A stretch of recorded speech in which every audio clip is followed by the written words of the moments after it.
Hello, this is Ross and Sam from Twin Atlantic, and we're excited to be in Poland. Hi, and Hello. more things. If you ever come to see us play a show here, thanks in advance. Yeah, we found it by ourselves, by accident.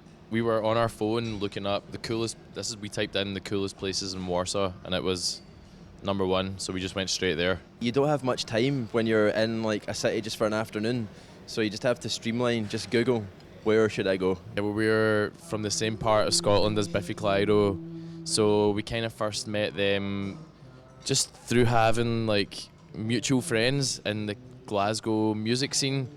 And I guess that's maybe how they heard about our band, and they took us out on tour for a week in the UK, and we just got on really well with them, and we listened to the same music, and we're into like the same American bands from like the 90s and early 2000s, and we just kind of have a lot in common. Same part of the world, love the same music and stuff, and played golf with them sometimes, or watch football, and they're good guys who've always kind of given us really good advice and helped us, because sometimes you meet big bands and they maybe don't have time for you, but they've always given us time and help, advice.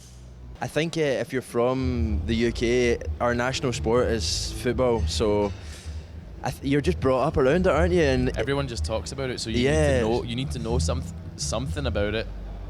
At least something about it. But we've got quite a lot of spare time, so and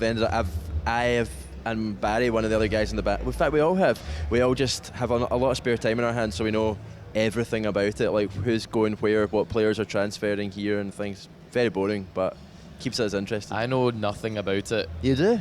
But I soak it all. Like, I don't read about it, but I just hear about it because Ross and Barry talk about it all the time. Played football growing up, and I was in football teams, and I played in defence because I'm really it's quite actually hard as nails, as they say. I'm a tough guy. Your character. I'm a tough guy. Defence.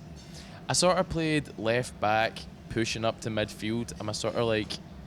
I'm like a Reno Gattuso type of character. I feel like your actual character was more like a kind of striker, like Andy Cole, just like scores all the goals. Yeah. Sorry, football chat. See, maybe I do know something about it, but there you go. I personally don't think so. I don't think it's more difficult. We might have different opinions, but okay, I'll go first, right? I don't think it's more difficult being a rock band, because if you look at the biggest kind of numbers of ticket selling bands in the world are all rock bands, you know? Yeah, that's true. So yeah, it's not as easy for other things, you know, like being played on the radio or getting your music in like films or anything like that. But I think that eventually, if you keep going for long enough and you keep growing, all like you're talking like Iron Maiden to Muse to the Rolling Stones to the Who. I mean, nobody plays in a stadium unless you play rock music, really. Yeah, kind of. I don't think, but necessarily. What I was going to say was, it's the most expensive music to make. It costs the most to go into a studio and record a rock album. So a lot of record labels won't take a chance on a really, really good rock band just because it's too much of a risk. Because people don't buy CDs really well, they do, but not as much, obviously. They don't. So it's harder for a new rock band to kind of like get the chance than, say, someone who's making EDM music at home on a laptop or in a like cheaper studio. So yes and no. No and yes. Whatever we said. Yeah.